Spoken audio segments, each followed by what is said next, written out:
Goeiedag, ek groet jou in die kosbare naam van Jesus Christus. Geen vakansiedag op ons kalender word so geadverteer soos Kersfees nie. En dit is onmoontlik om in die Kersseisoen die televisie aan te sit, of 'n webwerf oop te maak, of om na jou e-posse te kyk, sonder om iewers die woord Kersfees te sien. Orals waar jy kyk, sien jy opgemaakte bome.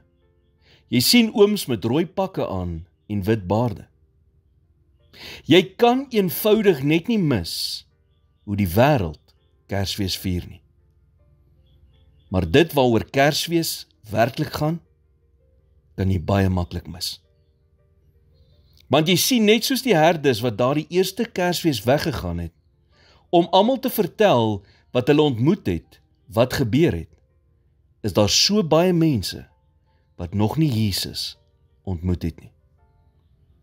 Soos die engele wat die herders daardie nag wakker gemaak het, slaap die wêreld vandag en het ons die lig van Christus nodig om die wêreld te kom wakker maak uit die slaap en hulle die rigting aan te wys na die enigste een wat werklik kan red.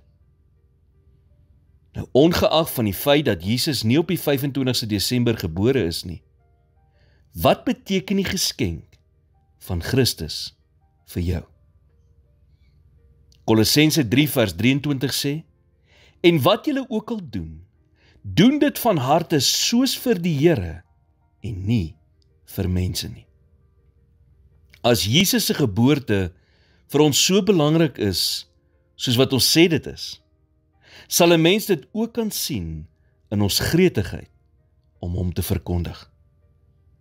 Onthou, Kersvader het nog nie sy lewe vir een mens afgelê nie.